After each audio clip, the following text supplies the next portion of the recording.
श्रीमद् भगवद गीता का 18वां अध्याय मोक्ष संन्यास योग प्रश्नोत्तर के माध्यम से प्रारंभ करते हैं। अर्जुन बोले, हे महाबाहो, हे अंतर्यामिन, मैं सांख्य योग और कर्मयोग का तत्व अलग अलग जानना चाहता हूं। भगवान बोले, मैं संन्यास और त्याग के विषय में अन्य दार्शनिकों के 4 मत बताता हूं। पहला, कई विद्वान काम्य कर्मों के त्याग को संन्यास कहते हैं। कई संपूर्ण कर्मों के फल के त्याग को त्याग कहते हैं। कई विद्वान कहते हैं कि कर्मों को दोष की तरह छोड़ देना चाहिए, और कई कहते हैं कि यज्ञ, दान और तप रूप कर्मों का त्याग नहीं करना चाहिए। अर्जुन ने पूछा, ये तो दार्शनिकों के 4 मत हुए, पर आपका इस विषय में क्या मत है भगवान? भगवान ने कहा, हे भरतवंशियों में श्रेष्ठ अर्जुन, संन्यास और त्याग, इन दोनों में से पहले तू त्याग के विषय में मेरा मत सुन, क्योंकि हे पुरुष श्रेष्ठ, त्याग 3 प्रकार का कहा गया है। यज्ञ, दान और तपरूप कर्मों का त्याग नहीं करना चाहिए, अपितु उनको यदि न करते हो तो जरूर करना चाहिए, कारण कि उनमें से एक एक कर्म मनुष्यों को पवित्र करने वाला है। अर्जुन ने पूछा, बस इतने ही कर्म करने हैं क्या?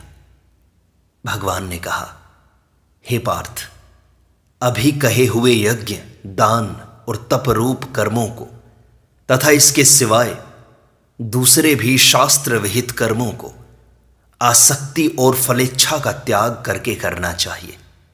यही मेरा निश्चित किया हुआ उत्तम मत है। प्रश्न उठा, जो 3 तरह का त्याग कहा गया है, उसका क्या स्वरूप है भगवान? भगवान ने कहा, नियत कर्मों का त्याग करना किसी के लिए भी उचित नहीं है। मोह के कारण इनका त्याग करना तामस त्याग है। प्रश्न उठा, राजस त्याग का क्या स्वरूप है भगवान? भगवान ने कहा, कर्तव्य कर्म करने में केवल दुख ही है, ऐसा समझकर शारीरिक क्लेश के भय से कर्मों का त्याग करना राजस त्याग है। ऐसा त्याग करने वाले को त्याग का फल नहीं मिलता। अर्जुन ने पूछा कि सात्विक त्याग का क्या स्वरूप है भगवान? भगवान ने कहा कि हे अर्जुन, नियत कर्म करना मनुष्य का आवश्यक कर्तव्य है। ऐसा समझकर कर्मों की आसक्ति और फल की इच्छा का त्याग करके नियत कर्मों को करना सात्विक त्याग है। अर्जुन ने पूछा कि त्याग करने वाला मनुष्य कैसा होता है भगवान? भगवान ने कहा कि वह सकाम और निषिद्ध कर्मों का त्याग तो करता है, पर द्वेष पूर्वक नहीं, और शास्त्र नियत कर्तव्य कर्मों का आचरण तो करता है, पर राग पूर्वक नहीं। ऐसा बुद्धिमान त्यागी मनुष्य संदेह रहित होकर अपने स्वरूप में स्थित रहता है। अर्जुन ने पूछा कि कर्मों को करने में राग न हो और छोड़ने में द्वेष न हो, इतनी झंझट करे ही क्यों? कर्मों का सर्वथा त्याग ही कर दें तो? भगवान ने कहा, देहधारी मनुष्य के द्वारा कर्मों का स्वरूप से सर्वथा त्याग हो ही नहीं सकता।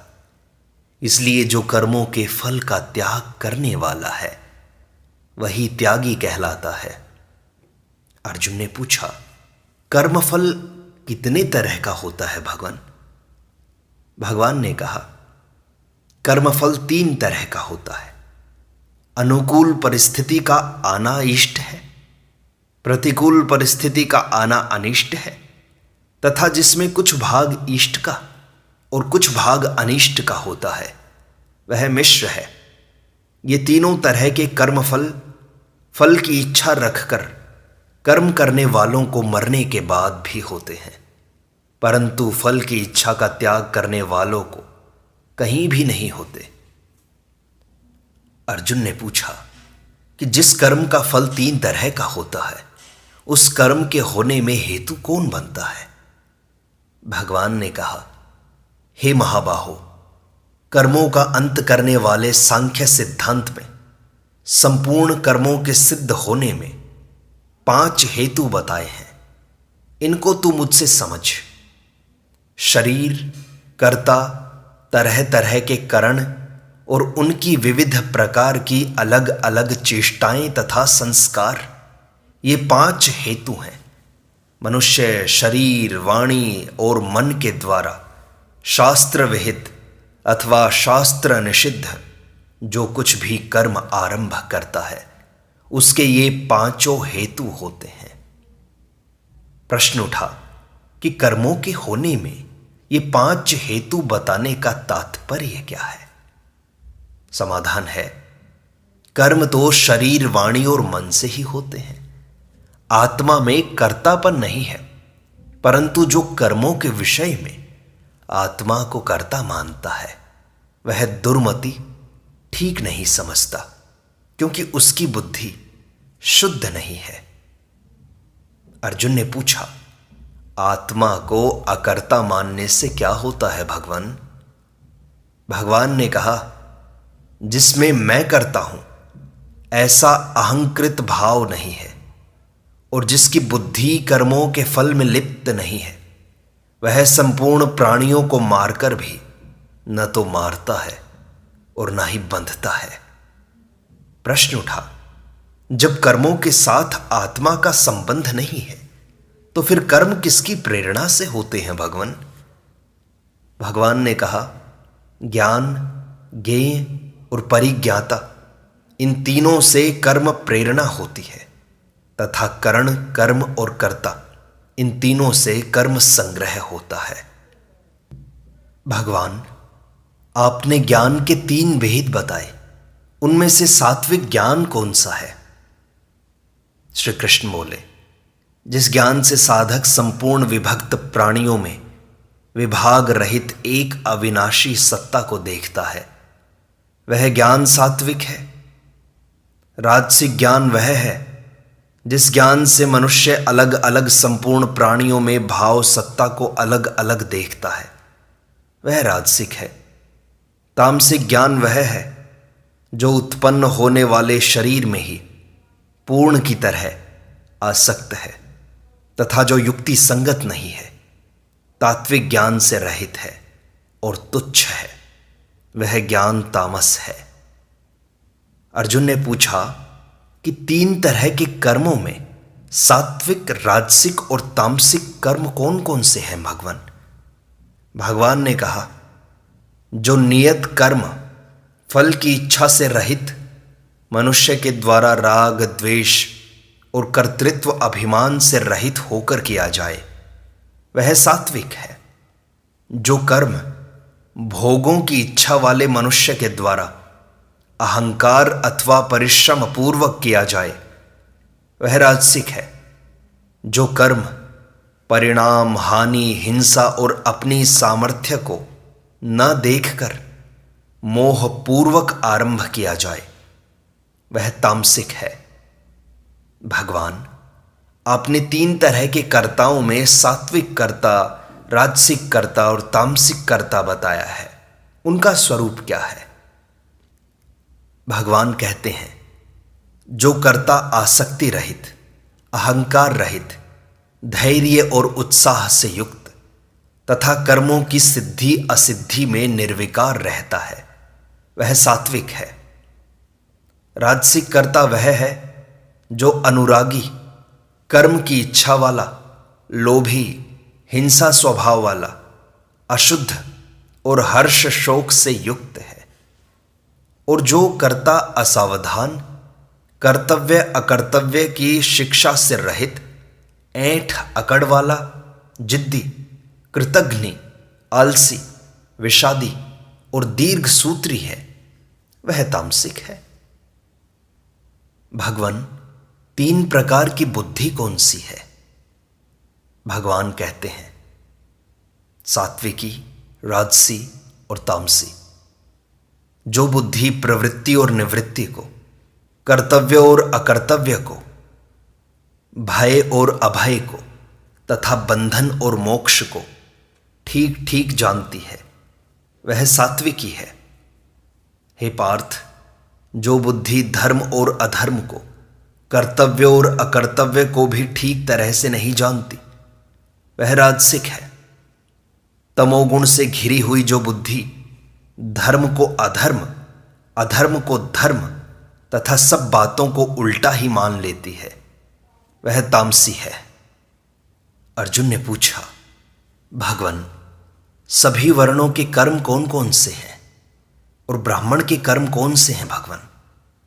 भगवान ने कहा, ब्राह्मण के कर्म है मन का निग्रह करना, इंद्रियों को वश में करना, धर्म पालन के लिए कष्ट सहना, बाहर भीतर से शुद्ध रहना, दूसरों के अपराध को क्षमा करना, शरीर मन आदि में सरलता रखना, वेद शास्त्र आदि का ज्ञान संपादन करना, परमात्मा वेद आदि में आस्तिक भाव रखना, ये ब्राह्मण के स्वाभाविक कर्म हैं।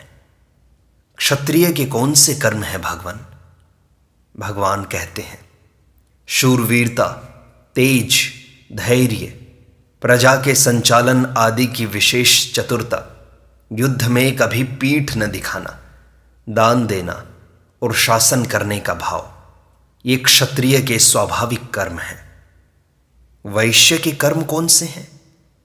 भगवान कहते हैं, खेती करना, गायों की रक्षा करना और शुद्ध व्यापार करना, ये वैश्य के स्वाभाविक कर्म हैं। अर्जुन पूछते हैं कि शूद्र के कौन से कर्म हैं? भगवान ने कहा कि चारों वर्णों की सेवा करना, यह शूद्र का स्वाभाविक कर्म है। अर्जुन पूछते हैं, भगवान, अपने ही कर्मों का अनुष्ठान क्यों करें हम?